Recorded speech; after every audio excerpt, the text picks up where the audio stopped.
ಅರಸುವಿಕೆ, ಹುಡುಕಾಟ, ಸರ್ಚ್. ಪರಮಾತ್ಮನ ಹುಡುಕಾಟ ನಡೀತಾ ಇದೆ. ನಾವೇನ್ ಮಾಡಿದ್ದೀವಿ? ಹುಡುಕಾಟ ಸರಿ, ಅವನ್ ಸಿಗ್ಬೇಕು ಸರಿ, ಅವನ್ ಸಿಕ್ಕರೇನೆ ಸಮಾಧಾನ, ಅದು ಸರಿ. ಯೋಗ ಬೇಕು ಸರಿ, ಕಣ್ ಕಟ್ಕೊಂಡು ಅವನನ್ನ ಹೊರಗಡೆ ಒಬ್ಬರೇ ಹುಡುಕ್ತಾ ಇದ್ದೀವಿ. ಅಲ್ಲಿ ಯಾರೂ ಇಲ್ಲ. ಕಣ್ ಕಟ್ಕೊಂಡು ಕಣ್ಣ ಮುಚ್ಚಾಲೆ ನಮ್ಮಿಂದ ನಾವೇ ಹುಡುಕೋತಾ ಇದ್ದೀವಿ, ಹೊರಗಡೆ ಹುಡುಕ್ತಾ ಇದ್ದೀವಿ, ತಡವರಿಸ್ತಾ ಇದ್ದೀವಿ. ಜೊತೆಗೆ ಒಂದು ಬೋರ್ಡ್ ಬೇರೆ ಹಾಕೊಂಡ್ಬಿಟ್ಟಿದ್ದೀವಿ, ಸೀಕರ್ ಅಂತ. ಹುಡುಕ್ತಾ ಇರೋನು ಅಂತ. ಸೀಕರ್ ಅಂದ್ರೆ ಜಿಜ್ಞಾಸು. ಆ ಬೋರ್ಡು ಎಲ್ಲರಿಗೂ ಇವಾಗ ಪರಿಚಯ ಇದೆ. ನಾವು ಐಡೆಂಟಿಫೈ ಮಾಡ್ಕೊಂಡಿದ್ದೀವಿ, ಇವ್ರೇನೋ ಹುಡುಕ್ತಾ ಇದ್ದಾರೆ, ಜೀವನದಲ್ಲಿ ಹುಡುಕ್ತಾ ಇದ್ದಾರೆ ಅಂತ. ಮುತ್ತು ರತ್ನ, ಈ ನವರತ್ನಗಳು ಬೇಕಾದ್ರೆ ಸಮುದ್ರಕ್ಕೆ ಹೋಗ್ಬೇಕು, ಸಮುದ್ರದ ಆಳಕ್ಕೆ ಹೋಗ್ಬೇಕು, ಪಡ್ಕೋಬೇಕು. ಬರೀ ಸಮುದ್ರಕ್ಕೆ ಹೋದ್ರೆ ಪ್ರಯೋಜನ ಇಲ್ಲ, ಆಟ ಆಡ್ಕೊಂಡು ಬರ್ಬೋದು ನೀರಲ್ಲಿ. ಸಮುದ್ರದ ಆಳಕ್ಕೆ ಹೋಗೋಕ್ಕೆ ಡೈವ್ ಮಾಡಬೇಕು, ಅದಕ್ಕೆ ಸರಿಯಾದ ಸಿದ್ಧತೆ ಬೇಕು. ಅದಕ್ಕೆ ಏನೇನು ಬೇಕೋ ಆ ಸಾಧನಗಳೆಲ್ಲ ಬೇಕು, ಟೂಲ್ಸ್ ಬೇಕು ಒಳಗೆ ಹೋಗೋಕ್ಕೆ. ಬಂಗಾರ ಬೇಕಾ? ಅದು ಸಮುದ್ರಕ್ಕೆ ಹೋದ್ರೆ ಆಗಲ್ಲ. ಹೊನ್ನು ಮಣ್ಣು ಬಗೆದರೆ ಸಿಗೋದು ಅಲ್ವಾ? ದಾರಿ ಸವಿಬೇಕು, ಗುರಿ ಸೇರ್ಬೇಕು. ತಾವರೆ ಬೇಕಾದ್ರೆ ಸಮುದ್ರಕ್ಕೆ ಹೋಗ್ಬಾರ್ದು, ಕೆಸರಿರೋ ಕೊಳಕ್ಕೆ ಹೋಗ್ಬೇಕು, ಕಿತ್ಕೊಂಡು ಬರಬೇಕು. ಇದಕ್ಕೂ ಸಾಧನ ಬೇಕು. ನಮ್ಮ ಸಾಧನ ಏನು? ಪರಮಾತ್ಮನ ಹುಡುಕ್ತಾ ಇದೀವಲ್ಲ, ಅವನ ಯೋಗಕ್ಕಾಗಿ ನಮ್ಮ ಸಾಧನ ಏನು? Are we ready? ನಮಗ್ ನಿಜವಾಗ್ಲೂ ಗೊತ್ತಿದ್ಯಾ? ಅಕಸ್ಮಾತ್ ಅವನು ಬಂದ್ರೆ ಅವನು ಹೇಗಿದ್ದಾನೆ ಅಂತ ಪರಿಚಯಿಸ್ಕೊಳ್ಳಕ್ಕೆ ಅವನ ಗುಣಗಳು ಗೊತ್ತಿದ್ಯಾ? ಓದಿ ತಿಳ್ಕೊಂಡಿದೀವಿ, ಆಮ್ನಿಷಿಯಂಟ್, ಆಮ್ನಿಪರ್ಸೆಂಟ್, ಪೊಟೆಂಟ್, ಎಲ್ಲ ಕಡೆ ಇದ್ದಾನೆ, ಸರ್ವಾಂತರ್ಯಾಮಿ, ವಿಚಾರ ಎಲ್ಲ ಗೊತ್ತು. ಆದ್ರೆ ಅವನ ಗುಣ, ಆ ಸರ್ವಾಂತರ್ಯಾಮಿ ಆಗಿದ್ರೆ ಅವನ ಗುಣ, ಅವನು ಎಲ್ಲ ಕಡೆಯೂ ಇದ್ರೆ ಅವನ ಗುಣ, ಅನ್ಲಿಮಿಟೆಡ್ ಆಗಿದ್ರೆ ಅವನ ಗುಣ, ಒಂಚೂರು ಅವನ ಸ್ವಭಾವ, ಸಾತ್ವಿಕ ಸ್ವಭಾವ, ಅಸತ್ವನ ನಮ್ಮಲ್ಲಿ ರೆಡಿ ಮಾಡಿಕೊಂಡು ನಾವು ಅವನ್ನ ಹುಡುಕ್ತಾ ಇದ್ದೀವ? Are we ready to receive? ಅವನನ್ನ ನಾವು ಬರಮಾಡ್ಕೊಳ್ಳೋದಕ್ಕೆ ಕಾಯ್ತಾ ಇದ್ದೀವಲ್ಲ, ಹುಡುಕ್ತಾ ಇದ್ದೀವಲ್ಲ, ನಾವು ರೆಡಿನಾ? ನಮ್ಮ ದೇಹ ಅನುಭವ ತಗೊಳಕ್ಕೆ ತಯಾರಿದೆಯಾ? ನಮ್ಮ ಮನಸ್ಸು ಆ ಅನುಭವನ ಪಡೆಯೋಕ್ಕೆ ವಿಶಾಲವಾಗಿ ಶಾಂತವಾಗಿ ಕಾಯ್ತಾ ಇದೆಯಾ? ನಮ್ಮ ಬುದ್ಧಿ ಆ ಅದ್ಭುತವಾದ ಅನುಭವ, ಯೋಗವನ್ನ, ಸಂಘವನ್ನ ಬಯಸೋದಕ್ಕೆ ಆ ಬುದ್ಧಿ ಸಮತೋಲನದಲ್ಲಿದೆಯಾ? ನಮ್ಮ ಅಹಂಕಾರ ಬಲಹೀನವಾಯ್ತಾ ಆ ಶಕ್ತಿ ಪಡೆಯೋಕ್ಕೆ? ನಮ್ಮ ವ್ಯಕ್ತಿತ್ವದಲ್ಲಿ ಏನಾದ್ರೂ ಹಗುರತೆ ಆಯ್ತಾ? ಇದನ್ನೆಲ್ಲ ನಾವು ಗಮನಿಸ್ಕೋಬೇಕು. ನೋಡಿ, ಒಂದು ಊರಿಗೆ ಹೋಗೋಕ್ಕೆ ಎಷ್ಟು ನಾವು ಸಿದ್ಧತೆ ಮಾಡ್ಕೋತೀವಿ. ಹಣದಿಂದ ಹಿಡಿದು ವಸ್ತುಗಳನ್ನ ಏನೇನು ಅವಶ್ಯಕತೆಗೆ ಬೇಕೋ ಎಲ್ಲ ಜೋಡಿಸ್ಕೋತೀವಿ. ಇಷ್ಟಾದ್ರೂ ಮನಸ್ಸಿನ ಸಿದ್ಧತೆ ಇಲ್ಲದೆ ಇದ್ರೆ, ಮನಸ್ಸಿಲ್ಲ ನಾವು ಹೋಗಲ್ಲ ಅಂದ್ಬಿಡ್ತೀವಿ. ಮನಸ್ಸಿಷ್ಟ ಇಲ್ಲ ಹೋಗಲ್ಲ ಅಂತ. ಅದು ಮನಸ್ಸು ಇಷ್ಟ ಇದ್ರೂ ಕೂಡ ದೇಹದಲ್ಲಿ ವಾಂತಿನೋ ಬೇದಿನೋ ಇದ್ರೆ ಡಾಕ್ಟರ್ ಹತ್ರ ಹೋಗ್ತೀವಿ.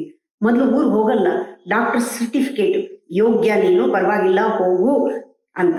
ಅದರಲ್ಲೂ ಕೂಡ ಹೇಳ್ತಾರೆ, ಕಾರಲ್ಲಿ ಹೋಗ್ಬೇಡ, ಫ್ಲೈಟಲ್ಲಿ ಹೋಗು, ಇಲ್ಲ ಬಸ್ಸಲ್ಲಿ ಹೋಗ್ಬೇಡ, ನೀ ಹೀಗೆ ಹೋಗು. ಅವ್ರು ಹೇಳಿದಂಗೆ ನಾವು ಕೇಳ್ತೀವಲ್ಲ, ಆ ಯೋಗ್ಯತಾ ಪತ್ರ. ನಮ್ಮಲ್ಲಿ ಏನು ಯೋಗ್ಯತಾ ಪತ್ರ ಇದೆ? Are we ready for this journey, for this inner journey, for this ಸಾಧನೆ? ಇದು ನಮಗೆ ಬರಬೇಕು. ಈ ಸಾಧನೆಗೆ ಸಾಧನಗಳನ್ನ ಇಟ್ಕೊಂಡು ನಾವು ರೆಡಿ ಇದೀವಾ? ನಾವು ಒಂದು ಯಾತ್ರೆ ಹೋಗ್ಬೇಕಾದ್ರೆ ಅಡಿಗೆಯನ್ನು ಕೂಡ ಜೊತೆಲಿ ಕರ್ಕೊಂಡು ಹೋಗ್ತೀವಿ, ನಮ್ಮ ಊಟ ತಿಂಡಿ ನೋಡ್ಕೊಳ್ಳೋದಕ್ಕೆ. ಇದಕ್ಕೆಲ್ಲ ಏನ್ ಬೇಕು? ಏನನ್ನ ರೆಡಿ ಮಾಡ್ಕೋಬೇಕು? ಏನಿಲ್ಲ, ಬಹಳ ಸಿಂಪಲ್. ಮೂರೇ ನಾವು ರೆಡಿ ಮಾಡ್ಕೋಬೇಕಾಗಿರೋ 3 ಅಂಶಗಳು. 1, ನೀನು ಸಂತೋಷವಾಗಿರ್ಬೇಕು. ಜೀವನದಲ್ಲಿ ಸಂತೋಷವಾಗಿರೋಕ್ಕೆ ನೀನೇ ವಾತಾವರಣ ಯಾರು ಬಂದು ಕ್ರಿಯೇಟ್ ಮಾಡಲ್ಲ. ಸಂತೋಷವಾಗಿರ್ಬೇಕು. ಅಳ್ತಾ ಅಳ್ತಾ ಪ್ರಾರ್ಥನೆ ಮಾಡಿದ್ರೆ ದೇವರಲ್ಲಿ ಬರಲ್ಲ.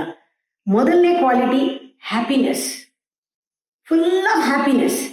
ಸೆಕೆಂಡ್ ಕ್ವಾಲಿಟಿ ನಿನ್ನಲ್ಲಿ ಓವರ್ ಫ್ಲೋಯಿಂಗ್ ಪ್ರೀತಿ, ತುಂಬಿರಬೇಕು ಪ್ರೀತಿ, ಹಂಚಷ್ಟು ಪ್ರೀತಿ ನಿನ್ನಲ್ಲಿ ತುಂಬಿರಬೇಕು. ಮೂರನೇದು ಧ್ಯಾನಕ್ಕೆ ಸಿದ್ಧತೆ, ಅಂದ್ರೆ ರೆಡಿ, ನಾನು ದಾಹ, ಒಂಚೂರು ದಾಹ, ಇದು ಮೂರು ಇರಬೇಕು. ಸಂತೋಷವಾಗಿರ್ಬೇಕು, ಪ್ರೀತಿ ತುಂಬಿರ್ಬೇಕು, ಧ್ಯಾನಕ್ಕೆ ಕಣ್ಣು ಮುಚ್ಕೊಂಡು ಕೂತ್ಕೊಳ್ಳೋಕ್ಕೆ, ಅವನ ದರ್ಶನಕ್ಕೆ, ಒಂದು ಧ್ಯಾನಕ್ಕೆ ದಾಹ ಇರಬೇಕು. ಇದು ಮೂರೇ ಬೇಕಾಗಿತ್ತು. ಈ ಮೂರನ್ನ ನಮ್ಮ ಜೀವನದಲ್ಲಿ ಪುಸ್ತಕ ಓದಿ ಬರೋದಿಲ್ಲ. ನಮ್ಮ ಜೀವನ ಯಾವ ರೀತಿ ಬೆಳಗ್ಗಿಂದ ರಾತ್ರಿವರೆಗೂ ನಾವು ನಡೆಸ್ತೀವಿ, ಪ್ರತಿಯೊಂದು ಕರ್ಮದಲ್ಲೂ ಕೂಡ, ಒಂದೊಂದು ಕೆಲಸದಲ್ಲೂ ಕೂಡ ನಮಗೆ ಒಂದು ಧನ್ಯತೆ ಬೇಕು. ಧನ್ಯತೆ ಅಂದ್ರೆ ಇವತ್ತದೇ ಅನ್ಕೊಳ್ತಾ ಇದೆ, ಇವತ್ತು ಕರೆಂಟ್ ಇರಲಿಲ್ಲ, ಆಮೇಲೆ ಕರೆಂಟ್ ಬಂತು, 2 ಬಕೆಟ್ ನೀರು ಸಿಕ್ತು, 3 ಬಕೆಟ್ ನೀರು ಸಿಕ್ತು, ಇಷ್ಟು ಬಿಸಿನೀರು ಆನಂದವಾಗಿ ಸ್ನಾನ ಮಾಡುವಾಗ ನನಗೆ ಒಂದು ಸ್ವಲ್ಪ ಗಿಲ್ಟ್ ಆಯಿತು. 1 ಬಕೆಟ್ನಲ್ಲಿ ಹಂಚಿಕೊಂಡು ಜನ ಮನೆಯಲ್ಲಿ ಕಷ್ಟಪಟ್ಟು ಸ್ನಾನ ಮಾಡೋರಿದ್ದಾರೆ, ನೀರಿಲ್ಲದೆ ಇರೋರಿದ್ದಾರೆ. ನನಗಿಷ್ಟೆಲ್ಲ ನೀನು ಕೊಟ್ಟಿದೆಯಲ್ಲಪ್ಪ ಪರಮಾತ್ಮ, ಧನ್ಯ. ಆ ಥ್ಯಾಂಕ್ಫುಲ್ನೆಸ್ ಅನ್ನೋದು ಆ ಭಾವನೆಯಲ್ಲಿ ಧನ್ಯ, ಇದು ಒಂದು ಥ್ಯಾಂಕ್ಸ್ ಅಂತ. ಆ ಥ್ಯಾಂಕ್ಸ್ ಅನ್ನೋ ವರ್ಡ್ನ ಹೇಳಬೇಕಾಗಿಲ್ಲ, ಒಂದೊಂದು ಸತಿನೂ ತುಡಿಯುತ್ತೆ ಥ್ಯಾಂಕ್ಸ್ ಅಂತ. ಒಳ್ಳೆ ಊಟ ಹಾಕಿದಾಗ ಥ್ಯಾಂಕ್ಸ್ ಅನ್ಸುತ್ತೆ ಒಳಗಡೆ. ಎಲ್ಲ ಥ್ಯಾಂಕ್ಸ್, ಒಂದೊಂದು ಹೆಜ್ಜೆಗೂ ಆ ಧನ್ಯತೆ ಯಾವಾಗ ನಮ್ಮಲ್ಲಿ ಬರುತ್ತೆ, ಆವಾಗ ಒಂದು ಆನಂದ ಆಗತ್ತೆ, ಖುಷಿ ಆಗತ್ತೆ. ಆ ಆನಂದವನ್ನ ನಾವೇ ಧನ್ಯತೆಯಿಂದ ಸಂಪಾದಿಸ್ಕೋಬೇಕು, ಪ್ರತಿ ಕ್ಷಣ ಧನ್ಯತೆಯಿಂದ. ಎರಡನೇದು ಬೇಕಾಗಿರೋದು ಪ್ರೀತಿ, ಹಂಚೋಷ್ಟು ಪ್ರೀತಿ. ಹೇಗ್ ಬರುತ್ತೆ? ಹೊಂದ್ಕೊಳ್ಳೋದ್ರಿಂದ, ಹಾರ್ಮೋನಿಯಿಂದ. ಪ್ರತಿ ಕ್ಷಣವೂ ಏನಿದೆಯೋ ಅದ್ರ ಜೊತೆ ಹೊಂದ್ಕೊಳ್ಳೋದ್ರಿಂದ ನಮಗೆ ಒಂದು ಪ್ರೀತಿ ಉಕ್ಕತ್ತೆ. ಈ ಪ್ರೀತಿ ಮತ್ತು ಧನ್ಯತೆ ನಾವು ಥ್ಯಾಂಕ್ಸ್ ಹೇಳೋದ್ರಿಂದ, ಗ್ರಾಟಿಟ್ಯೂಡ್ ಇಂದ, ಮತ್ತೆ ನಾವು ಪ್ರತಿಯೊಂದು ಕೆಲಸದಲ್ಲೂ ಪ್ರತಿ ಕ್ಷಣವೂ ಅದರ ಜೊತೆಗೆ ಹೊಂದ್ಕೊಂಡು ಹೋಗ್ತಾ ಇರೋದ್ರಿಂದ ನಮಗೆ ಅಷ್ಟೊಂದು ಪ್ರೀತಿ ಬರುತ್ತೆ ಒಳಗಡೆಯಿಂದ, ಹೊಂದ್ಕೊಂಡು ಹೋಗ್ತಾ ಇದ್ರೆ. ಜೊತೆಗೆ ಆ ಒಂದು ಮೆಡಿಟೇಷನ್ ಮಾಡಬೇಕು, ಧ್ಯಾನ ಮಾಡಬೇಕು. ಆ ಅಂತಃಕರಣದಲ್ಲಿ ನಾನು ಅಲೋನ್ನೆಸ್ ಅಂತಾರಲ್ಲ, ಆ ಏಕಾಂತವಾಗಿ ನಾನು ಇರಬೇಕು ಅಂತ ಬಯಸಿದಾಗೆಲ್ಲ ಒಂದು ಪರಿವರ್ತನೆ ನಮ್ಮಲ್ಲಾಗತ್ತೆ. ಈ ಧನ್ಯತೆಗೆ ಬೇಕಾಗಿರೋದೇನು? ಶರಣಾಗತಿ, ಅಹಂಕಾರ ಕರಗೋದು. ಈ ಹೊಂದಾಣಿಕೆಗೆ ಬೇಕಾಗಿರೋದೇನು? ಶರಣಾಗತಿ, ಅಹಂಕಾರ ಕರಗೋದು. ಧ್ಯಾನಕ್ಕೆ ಒಂದು ಹಸಿವು ಆಗ್ಬೇಕಾದ್ರೂ ಕೂಡ ನಾನು ಕರಗಬೇಕು, ಅಹಂಕಾರ ಕರಗಬೇಕು ಅನ್ನೋದೇ ಬರಬೇಕು. ಈ ಅಹಂಕಾರಕ್ಕೆ ಶರಣಾಗತಿ ಅನ್ನೋದಿಲ್ಲ. It is a non receptive, ಮತ್ತೆ ಅದು ನಾನ್ ಸರೆಂಡರಿಂಗ್ ಫ್ಯಾಕ್ಟರ್. ಈ ಅಹಂಕಾರಕ್ಕೆ ಅದು ಇಲ್ಲ. ಯಾವಾಗ ಅಹಂಕಾರ ಅನ್ನೋದು ಕರಗ್ತಾ ಕರಗ್ತಾ ಕರಗ್ತಾ ಬರುತ್ತೆ, ಆವಾಗ ನಮ್ಮಲ್ಲಿ ಅಸಿದ್ಧತೆ ಆಗ್ತಾ ಹೋಗುತ್ತೆ. ಸಿದ್ಧತೆ ಅಂದ್ರೆ ಎಲ್ಲ ರೆಡಿ ಆಗ್ಬಿಟ್ಟು ನಾನು ರೆಡಿ ಅಂತ ಹೇಳೋದಲ್ಲ, ಜೀವನ ಉದ್ದಕ್ಕೂ ಸಿದ್ಧತೆ ಸಿದ್ಧತೆ ಸಿದ್ಧತೆ, till you touch your centre. ಆ ಕೇಂದ್ರವನ್ನ ಮುಟ್ಟುವರೆಗೂ ಸಿದ್ಧತೆ. ಸಿದ್ಧತೆಯೇ ನಿನ್ನನ್ನ ಸಿದ್ಧನನ್ನಾಗಿ ಮಾಡೋದು, ಸಿದ್ಧತೆಯೇ ನಿನ್ನನ್ನ ಬುದ್ಧನಾಗಿ ಮಾಡೋದು, ಸಿದ್ಧತೆಯೇ ಆ ಕೇಂದ್ರಕ್ಕೆ ನಿನ್ನನ್ನ ಕರ್ಕೊಂಡು ಹೋಗೋದು. ಇಷ್ಟೆಲ್ಲ ಆದ್ರೂ ಕೂಡ ಈ ಅಹಂಕಾರ ಅನ್ನೋದು ಅದು ಬಹಳ ದೊಡ್ಡ ಮಾಯೆ. ನಾವು ಕರಗಿಸೋಕ್ಕಾಗಲ್ಲ, ಸುಲಭವಾಗಿ ಆ ಧನ್ಯತೆ ಬಂದ್ಬಿಡಲ್ಲ, ಅಥವಾ ಹೊಂದಾಣಿಕೆ ಬಂದ್ಬಿಡಲ್ಲ. ನಮ್ಗೆ ಏನ್ ಬೇಕು ಅನ್ನೋ ದಾಹ ತಿಳ್ಕೊಂಡ್ಬಿಟ್ಟು ಅಹಂಕಾರ ಮಾಯೆ ಒಂದು ಹೆಲ್ಯೂಸಿನೇಷನ್ ಕ್ರಿಯೇಟಿವ್ ಮಾಡತ್ತೆ. ಹೋಗುವಾಗ ನಮಗೆ ಒಂದು ಆಕರ್ಷಣೀಯವಾದ, ನಮಗೆ ಒಂದು ಗುರಿಗಳನ್ನ ತೋರಿಸತ್ತೆ. ನಮ್ಮ ಕೇಂದ್ರದ ಕಡೆ ಹೋಗೋಕೆ ನಮಗೆ ಬಿಡುದಿಲ್ಲ. ಎಷ್ಟೋ ಸತಿ ಒಳಗೆ ಹೋಗುವಾಗ ಹೊರಗಡೆನೆ ಗುರಿ ಇದೆಯೇನೋ ಅನ್ನೋ ಹಾಗೆ ಕಾಣಿಸತ್ತೆ, ಇದೇ ಸರ್ವಸ್ವ ಅಂತ ಕಾಣಿಸತ್ತೆ. ಏನೋ ಸಣ್ಣ ಪುಟ್ಟ ಎಕ್ಸ್ಪೀರಿಯನ್ಸ್ ಆದ್ರೆ ದೇವ್ರು ಸಿಕ್ಬಿಟ್ಟಿದಾನೇನೋ, ನನಗೆ ಮುಗಿದೋಯ್ತು ನನ್ನ ಪ್ರಯಾಣ, ನನ್ಗೆ ಸಿಕ್ಬಿಟ್ಟಿದೆ ಎಲ್ಲ ಅನ್ನೋ ಹೆಲ್ಯೂಸಿನೇಷನ್ ಬರುತ್ತೆ. Maybe some small experiences ಸಿದ್ಧಿಗಳಾಗ್ಬಹುದು. ಅದು ನಮ್ಗೆ ದಾರಿನಲ್ಲಿ ಸಿಗೋ ಚಾಕ್ಲೇಟ್ ಅಂತ ನಮಗೆ ಗೊತ್ತಾಗೋದೇ ಇಲ್ಲ. ತಾಯಿ ಹಠ ಮಾಡಿದ್ರೆ ಮಗುಗೊಂದು ಅಲಾಲಿಪಾಪ್ ಕೊಟ್ಬಿಟ್ಟು ಸುಮ್ಮನೆ ಅಲ್ಲಿಸೋ ಹಂಗೆ ಆ ಮಾಯೆ ನಮ್ಗೆ ಏನೇನೋ ಮಧ್ಯದಲ್ಲಿ ಕೊಟ್ಟು ದಾರಿ ತಪ್ಸಕ್ಕೆ ನೋಡುತ್ತೆ. ಆದ್ರೆ ನಮಗ್ ಗೊತ್ತಿರ್ಬೇಕು, ಯಾವಾಗ ನಾವು ಹೊರಡ್ತೀವೋ ಆ ಕೇಂದ್ರ ಬಿಟ್ಟೋವರೆಗೂ, ಒಂದ್ಸತಿ ಕೇಂದ್ರ ಬಿಟ್ಬಿಟ್ರೆ ಅಲ್ಲಿಂದ ವಾಪಸ್ ಬರೋ ಹಾಗಿಲ್ಲ. ಅಲ್ಲಿರೋದೇ ನಮ್ಮ ಧರ್ಮ. ಈಗ ನಮ್ಮ ಧರ್ಮ ಏನು? ಸಿದ್ಧತೆ ಮಾಡಿಕೊಂಡು ಕೇಂದ್ರಕ್ಕೆ ಹೋಗೋವರೆಗೂ ಆ ಕಡೆ ಈ ಕಡೆ ನಾವು ತಿರುಗಬಾರ್ದು. ಆ ಸಿದ್ಧತೆನಲ್ಲೇ ಧನ್ಯತೆ ಮತ್ತೆ ಹೊಂದಾಣಿಕೆ, ಆ ದಾಹ ಹಸಿವು ಇಟ್ಕೊಂಡೇ ಹೋಗ್ಬೇಕು. ನಮಗ್ ಗೊತ್ತಿರ್ಬೇಕು, ಎಕ್ಸಿಸ್ಟೆನ್ಸ್ ಇಟ್ ನೀಡ್ಸ್ ಮೀ, ನನಗೆ ಅವಶ್ಯಕತೆ ಇದೆ, ಯಾವುದೋ ಒಂದು ಉದ್ದೇಶಕ್ಕಾಗಿ ನಾನು ಹುಟ್ಟಿದ್ದೀನಿ ಅಂತ ನಮಗೆ ಬರಬೇಕು. ಐ ಆಮ್ ನಾಟ್ ಆಕ್ಸಿಡೆಂಟಲ್, ನಾನು ಸುಮ್ಮನೆ ಆಕಸ್ಮಿಕವಾಗಿ ಬಂದ್ಬಿಟ್ಟಿಲ್ಲ, ಇಲ್ಲಿ ನನಗೊಂದು ಪರ್ಪಸ್ ಇದೆ. ನಾನು ಆ ಕಡೆ ಈ ಕಡೆ ಏನು ಮಾಯೆಯಿಂದ ಏನು ಅಂಥ ಆಕರ್ಷಣೆ ಸಿಕ್ಕರೂ ನನ್ನೊಳಗಿರೋ ಆ ಪರಮಾತ್ಮನಿಗಿಂತ ಬೇರೆ ಇಲ್ಲ ಅನ್ನೋದು ನಮಗೆ ಬರಬೇಕಾದ್ರೆ ನಮಗೆ ಖಚಿತವಾಗಿ ಗೊತ್ತಿರಬೇಕು, ಇದು ತಲೆಯಿಂದ ಸಿಕ್ಕೋದಲ್ಲ, ಮಾಯೆಯಿಂದ ಸಿಕ್ಕೋದಲ್ಲ, ಮನಸ್ಸಿನಿಂದ ಸಿಕ್ಕೋದಲ್ಲ, ನನ್ನ ಹೃದಯದಲ್ಲೇ ನಾನು ಹುಡುಕಬೇಕು. ಸಿದ್ಧತೆ ಅಂದ್ರೆ ಹೃದಯದಲ್ಲಿ ರಿಸೆಪ್ಟಿವಿಟಿ ಬೆಳೆಸ್ಕೊಳ್ಳೋದು, ಓಪನ್ನೆಸ್, ಹೃದಯದ ಬಾಗಿಲು ತೆಗೆಯೋ ಹಾಗೆ ಓಪನ್ನೆಸ್, ರಿಸೆಪ್ಟಿವಿಟಿ, ಲವಿಂಗ್, ಈ ಪ್ರೀತಿಯಿಂದ ಧನ್ಯತೆಯಿಂದ ನಮ್ಮ ಹೃದಯ ಅರಳಕ್ಕೆ ಶುರುವಾಗುತ್ತೆ. ಯಾವಾಗ ಹೃದಯ ಅರಳಕ್ಕೆ ಶುರು ಆಯ್ತೋ ಅದು ಆನಂದ ಎಷ್ಟಿರುತ್ತೆ ಅಂದ್ರೆ ನಮ್ಮ ಜೀವನನೇ ಒಂದು ನೃತ್ಯ, ನಮ್ಮ ಜೀವನನೇ ಒಂದು ಸಂಗೀತ.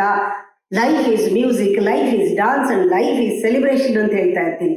ಆ ರೀತಿ ಉತ್ಸಾಹ ಜೀವನದಲ್ಲಿ, ಉತ್ಸಾಹ ಜೀವನದಲ್ಲಿ ಆ ರೀತಿ ಆಗ್ಬಿಡುತ್ತೆ. ನೀವು ಯಾವಾಗ್ಲೂ ಯಾರಾದ್ರೂ ನಮ್ಮ ಸುತ್ತ ನಮಗೆ ಬೇಕಾದವ್ರು ಇದ್ರೆ ಖುಷಿ ಆಗ್ತಿರತ್ತಲ್ಲ, ಹಾಗೆ ಅವನ ಪ್ರೆಸೆನ್ಸ್ನ ನಾವು ಫೀಲ್ ಮಾಡಕ್ ಶುರು ಮಾಡ್ತೀವಿ. ನಮ್ಮ ಒಳಗಡೆ ಅದಾಗ್ತಾ ಇದ್ರೆ, ಹೃದಯ ಓಪನ್ ಆಗಿದ್ರೆ, ನಮ್ಮ ದಿಕ್ಕು ಸರಿಯಾಗಿದ್ರೆ, ನಾವು ಆಗ್ಲೇನೆ ನಮ್ಮ ಸುತ್ತ ಅವನ ಭಗವಂತನ ಪ್ರೆಸೆನ್ಸ್ ಅನುಭವಕ್ಕೆ ಬರ್ತಿರುತ್ತೆ, ನಮ್ಮ ಪ್ರೆಸೆನ್ಸ್ ನಮ್ಗೆ ಅನುಭವಕ್ಕೆ ಬರ್ತಿರುತ್ತೆ. ಒಳಗೆ ಹೊರಗು ಏನೋ ಒಂದು ಖುಷಿ. ಆವಾಗ ಏನೋ ಒಂದು ಹಾಡು ಗುಣಗೋದು, ನಮ್ಗೆ ಗೊತ್ತಿದೆ. ಒಂದು ಸ್ವಲ್ಪ ಖುಷಿ ಆದ್ರೆ ಏನೋ ಹಾಡು ಗುಣಗ್ತೀವಿ, ಸ್ವಲ್ಪ ಡಿಸ್ಟರ್ಬ್ ಆಗಿದ್ರೆ ಗೊಣಗ್ತೀವಿ, ಎಲ್ಲರನ್ನೂ ಬೈಕೊಂಡು. ಇದೆರಡು ನಾವು ಮಾಡ್ತಾ ಇರ್ತೀವಲ್ಲ, ನಮ್ಗೆ ಗೊತ್ತಾಗತ್ತೆ. ಖುಷಿಯಾಗಿರ್ಬೇಕು, ಸಂತೋಷವಾಗಿರ್ಬೇಕು. ಒಂದೊಂದ್ಸತಿ ಕೆಲವರು ಹೇಳ್ತಾರೆ, ಇವ್ರು ಇಷ್ಟು ಖುಷಿಯಾಗಿದಾರಲ್ಲ, ಇವ್ರು ಏನು ಯೋಚನೆನೇ ಇಲ್ವಾ, ಆರಾಮಾಗಿದಾರಲ್ಲ, ನಾವು ಡೌಟ್ ಬರುತ್ತೆ, ಇವ್ರು ಸ್ಪಿರಿಚುವಲ್ ಪರ್ಸನ್ ಅಂತ ಅನ್ಸೋದೇ ಇಲ್ಲ ಅಂತ ನನ್ನ ನೋಡಿ ಎಷ್ಟೋ ಜನ ಹೇಳಿದ್ದಾರೆ. ಇಶಿ ಸ್ಪಿರಿಚುವಲ್ ಅಂತ. ಇವರು ನಿಜವಾಗ್ಲೂ ರಿಲಿಜಿಯಸ್ ಪರ್ಸನ್, ಅವ್ರ ಅಧ್ಯಾತ್ಮ ಅಂತ ಅಲ್ಲಿದ್ದಾರೆ, ಈ ಫೀಲ್ಡ್ ಅಲ್ಲಿ ಇದ್ದಾರೆ ಅಂತಲೇ ಅನ್ಸಲ್ಲ. ಇವ್ರು ಜನಸಾಮಾನ್ಯರ ತರ ಹೇಗೂ ಇದ್ದಾರೆ ಅಂತ ಎಷ್ಟೋ ಸತಿ ಕೇಳಿದ್ದಾರೆ. ನೀವಾ ಅಂತ ಕೇಳ್ತಾರೆ. ಅದಕ್ಕೆ ನಾನು ಅನ್ಕೊಳ್ಳೋದು, ಸ್ಪಿರಿಚುವಲ್ ಪರ್ಸನ್ ಆದ್ರೆ ಸಂತೋಷವಾಗಿರ್ಬಾರ್ದಾ, ಖುಷಿಯಾಗಿರ್ಬಾರ್ದಾ, ಆನಂದವಾಗಿರ್ಬಾರ್ದಾ, ಜೀವನದಲ್ಲಿ ಎಲ್ಲವನ್ನೂ ಕೂಡ ಉತ್ಸಾಹದಲ್ಲಿ ಸೆಲೆಬ್ರೇಟ್ ಮಾಡಬಾರ್ದಾ? ನಿಜವಾಗ್ಲೂ ಇದೇ ಸ್ಪಿರಿಚುಯಾಲಿಟಿ. ಅವ್ರು ಅನ್ಕೊಂಡಿದ್ದಾರೆ ಅಳ್ತಾ ಇರ್ಬೇಕು, ಯಾವಾಗ್ಲೂ ಅನಾಸಕ್ತಿಲಿ ಇರ್ಬೇಕು, ಕೂದಲೆಲ್ಲ ಕೆದರ್ಕೊಂಡಿರ್ಬೇಕು, ಬಟ್ಟೆ ಎಲ್ಲ ಅನಾಸಕ್ತಿಯಿಂದ ಯಾವುದೋ ಹಾಕೋಬೇಕು, ಉದ್ದ ಮುಖ ಮಾಡ್ಕೊಂಡಿರ್ಬೇಕು, ಯಾವಾಗ್ಲೂ ಸಿಡ್ಕಲ್ ಮುತಿ ಮಾಡ್ಕೊಂಡಿರ್ಬೇಕು, ಸೀರಿಯಸ್ ಆಗಿರ್ಬೇಕು, ನಗಬಾರ್ದು. ಆಗ ಎಲ್ಲರೂ ಒಂದು ಕಾಲಿಗೆ ಬೀಳ್ತಾರೆ. ಸ್ಪಿರಿಚುವಲ್ ಪರ್ಸನ್ ಹೀಗಿರ್ಬೇಕು ಅಂತ ಎಲ್ಲೂ ಇಲ್ಲ. ಆದ್ರೆ ನಾವು ಆ ರೀತಿ ಮಾಡ್ಕೊಂಡು ಬಿಟ್ಟಿದೀವಿ. ಯಾವತ್ತೂ ಹೊರಗಡೆಯಿಂದ ನಮ್ಮ ದೇಹನ ನಾವು ನೋಡ್ಕೊಳ್ಳೇಬಾರ್ದು. ಹೊರಗಡೆಯಿಂದ ನೋಡ್ಕೊಂಡ್ರೆ ಪರಮಾತ್ಮ ಸಿಕ್ಕಲ್ಲ. ಆದ್ರೆ ಒಂದು ವಿಶ್ವಾಸ, ಇದು ದೇವಸ್ಥಾನ ಇದು ಆದ್ಮೇಲೆ ಪರಮಾತ್ಮ ಹೊರಗಡೆ ಕಣ್ ಕಟ್ಕೊಂಡು ಹೊರಗಡೆ ಹುಡುಕೋದಲ್ಲ, ಹೊರಗಡೆ ಅಲ್ಲ ಒಳಗಡೆ. ಯಾವಾಗ ನಮಗೆ ಒಳಗಡೆ ಪರಮಾತ್ಮ ಇದ್ದಾನೆ ಅಂತ ಗೊತ್ತಾಗತ್ತೆ, ಆ ಹುಡುಕಾಟ ಒಳಗಡೆ ಶುರುವಾಗತ್ತೆ, ಆಟೋಮ್ಯಾಟಿಕ್ ಆಗಿ ಹೊರಗಡೆನೂ ಅದು ಕಾಣಿಸಕ್ ಶುರು ಆಗತ್ತೆ. ಒಳ ಹೊರ ಅನ್ನೋದು ಇಲ್ಲಲ್ಲ, ಆವಾಗ್ಲೇ ಅನ್ಸೋದು ಆ ಪ್ರೆಸೆನ್ಸು ನಮ್ಮೊಳಗೂನು ನಮ್ಮ ಹೊರಗೂನು ಅಂದಾಗ ನಾವು ನೋಡ್ತೀವಿ, ಪ್ರಕೃತಿ all mundane things it look Sacred.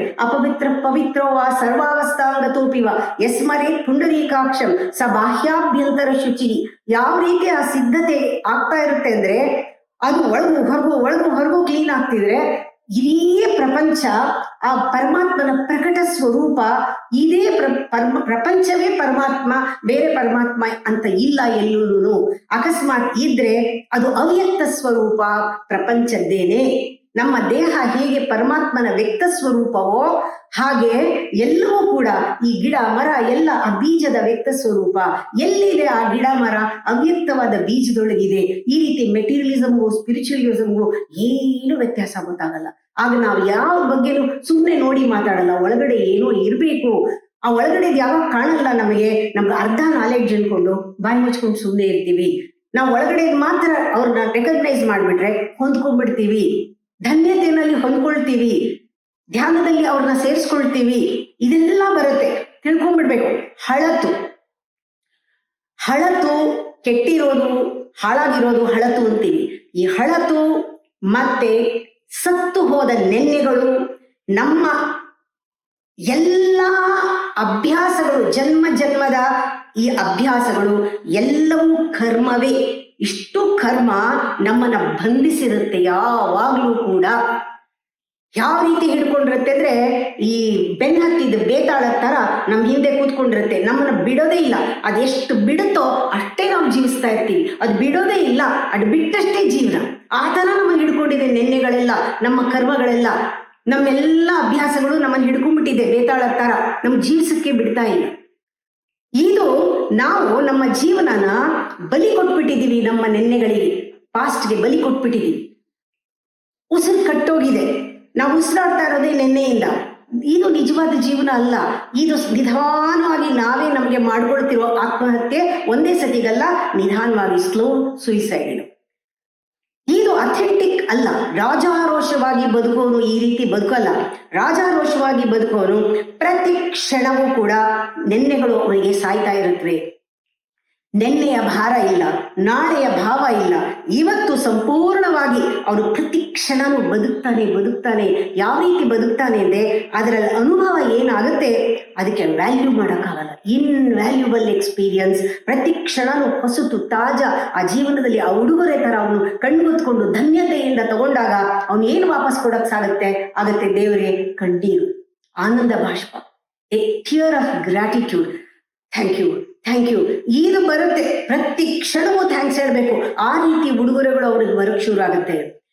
ಒಂದು ಇಷ್ಟೆಲ್ಲ ನಾವು ನಮ್ಮ ಹಿಂದಿನ ನೆನ್ನೆಯ ಮಾತನ್ನ ಕೇಳ್ಕೊಂಡು ನಾವು ನಮ್ಮ ಜೀವನನ ಅದಕ್ಕೆ ಬಲಿ ಕೊಟ್ಟು ನಮ್ಮ ಜೀವನನ ಹಾಳು ಮಾಡ್ಕೊಳ್ಳೋ ಬದಲು ಒಂದು ಸ್ವಲ್ಪ ಹೊತ್ತು ಒಳಗಡೆ ಕಣ್ಮುಚ್ಕೊಂಡು ಕೂತ್ಕೊಂಡ್ರೆ ಒಳಗಡೆ ಧ್ವನಿ ಕೇಳಿಸುತ್ತೆ. ಆ ಧ್ವನಿ ಜೋರಾಗಿರಲ್ಲ, ನಾ ಮಾತಾಡ್ತಿರೋಷ್ಟು ಜೋರಾಗಿರಲ್ಲ, ಅದು ಬಹಳ ಬಹಳ ಮೆದುವಿನ ಧ್ವನಿ. It is soundless sound. ಆ ಒಳಗಿಂದ ಧ್ವನಿ ಕೇಳುತ್ತೆ. ಅದನ್ನ ಕೇಳಿದ್ರೆ ನಮಗೆ ಇನ್ನರ್ ಡೈರೆಕ್ಷನ್ ಅಂತಾರೆ. ಒಳಗಡೆ ದಿಕ್ಕಿಗೂನು ಡಿಸಿಪ್ಲಿನ್ ಆಗಿ ಒಂದು ಡೈರೆಕ್ಷನ್ ಸಿಗುತ್ತೆ. Inner direction and inner discipline just comes. ಅದು ತಾನೇ ಒಳಗಡೆಯಿಂದ ನಮ್ಮನ್ನ ಡೈರೆಕ್ಟ್ ಮಾಡುತ್ತೆ ಜೀವನದಲ್ಲಿ. ಸ್ವಲ್ಪ ದಿನ ಗುರು ಬೇಕಾಗ್ತಾನೆ. ಯಾರು ಎಚ್ಚರವಾಗಿರ್ತಾನೆ ಅವನಿಗೆ ಈ ಒಂದು ಮೌನದ ಭಾಷೆ ಅರ್ಥ ಆಗಿ ಅವನು ಅದನ್ನ ಭಾಷಾಂತರಿಸಿ ನಿಮ್ಗೆ ಹೇಳ್ತಾನೆ. ಆವಾಗ ನಿಮಗೆ ಗೊತ್ತಿಲ್ಲದೆ ಇದನ್ನು ಕೇಳಿದಾಗ ನೀವು ಹೌದು ಅಂತ ತಲೆ ಆಡಿಸೋದು ಯಾಕೆ ಅಂದ್ರೆ ನಿಮ್ಮ ಒಳಗಿರುವಂತಹ ಆ ಮೌನದ ಭಾಷೆ ಗುರು ಅದನ್ನ ಭಾಷಾಂತರಿಸಿ ನಿಮ್ಗೆ ಅರ್ಥ ಆಗೋ ಭಾಷೆನಲ್ಲಿ ಹೇಳ್ತಾ ಇರ್ತಾನೆ. ಗುರು ವಾಕ್ಯಗಳೆಲ್ಲ ಆ ರೀತಿ. ಅದರಿಂದ ಬಿಡುಗಡೆ ಆಗ್ಬೇಕಾಗಿರೋದು ಇಲ್ಲಿ ನಮ್ಮ ನೆನ್ನೆಗಳಿಂದ, ಹಳದಿಯಿಂದ, ನಮ್ಮ ಅಭ್ಯಾಸಗಳಿಂದ. ಇವೆಲ್ಲವನ್ನೂ ಕೂಡ ಅಹಂಕಾರ ಬಹಳ ಚೆನ್ನಾಗಿ ಪೋಷಿಸ್ತಾ ಇರುತ್ತೆ. ಇದರಿಂದ ಬಿಡುಗಡೆ ಆಗೋದೇ ನಿಜವಾದ ಸನ್ಯಾಸ. ಸನ್ಯಾಸ ಇಸ್ ನಾಟ್ ಎ ಕ್ರೀಡ್, ಸನ್ಯಾಸ ಇಸ್ ನಾಟ್ ಎ ಕಲ್ಟ್. ಸನ್ಯಾಸ ಅನ್ನೋದು ಬಾಂಡೇಜ್ ಅಲ್ಲ, ಸನ್ಯಾಸ ಅನ್ನೋದು ಇಂಡಿವಿಜುವಾಲಿಟಿ, ಸನ್ಯಾಸ ಕ್ರಿಯೇಟಿವಿಟಿ, ಸನ್ಯಾಸ ಲವ್. ಇದನ್ನ ಹುಡುಕ್ಬೇಕಾದ್ರೆ ಕಂಪ್ಲೀಟ್ ಸಿದ್ಧತೆ ಹೇಗಾಗಬೇಕು, ಒಂದೊಂದು ಹೆಜ್ಜೆನೂ ಸಿದ್ಧತೆ ಆಗಬೇಕು. ಸಿದ್ಧತೆನೇ ಜೀವನ. Preparation is life. ಆ ಒಂದ್ಸತಿ ಆ ಪ್ರಿಪೇರ್ ಆಗ್ತಾ ಇದ್ರೆ ನಮ್ಮಲ್ಲಿ ಆ ಒಂದ್ ರೀತಿ ವಿಕಾಸ ಆಗ್ತಾ ಇರುತ್ತೆ. ಜೀವನನೇ ಕಂಪ್ಲೀಟ್ ಸಿದ್ಧತೆ. ಒಂದೊಂದ್ಸತಿ ಅಹಂಕಾರ ಬಂದು ಬೇರೆ ದಾರಿ ತೋರಿಸಿದಾಗ ನಮ್ಮ ಬುದ್ಧಿ ಮಂಕಾಗೋಗುತ್ತೆ. ಆಗ ಬುದ್ಧ ಆಗಲ್ಲ, ನಾವು ಬುದ್ಧ ಆಗ್ತೀವಿ. ಯೋಚನೆ ಮಾಡಿ. ಅರಸುವಿಕೆನಲ್ಲಿ ನಮ್ಗೆ ಗೊತ್ತಿರ್ಬೇಕು ಏನ್ ಹುಡುಕ್ತಾ ಇದ್ದೀನಿ, ಅದರ ಗುಣನ ನಮ್ಮಲ್ಲಿ ಇದೆಯಾ, ಆ ಏನು ಹುಡುಕ್ತಾ ಇದ್ದೀನಿ ಅದು ಅಡ್ರೆಸ್ ಏನು, ಅದು ಬಂದಾಗ ಅದು ಸಿಕ್ಕಿದಾಗ ನಾನು ಪರಿಚಯ ಮಾಡು, ಅದನ್ನ ಗುರುತಿಸೋ ಅಷ್ಟು ನನ್ನಲ್ಲಿ ಆ ಗುಣ ಇದೆಯಾ, ಪರಮಾತ್ಮನ ಯೋಗಕ್ಕೆ ನಾನು ಯೋಗ್ಯಳ ಅಂತ ಪರೀಕ್ಷೆ ಮಾಡ್ಕೊಳ್ಬೇಕು. ಆವಾಗ ಹೊರಗೆ ಅರಸೋದು ನಿಲ್ಲತ್ತೆ. ಆಗ ಅನುಭವಗಳು ಪ್ರಾರಂಭ ಆಗತ್ತೆ. ನಾಳೆ ಮುಂದುವರಿಸ್ತೀನಿ.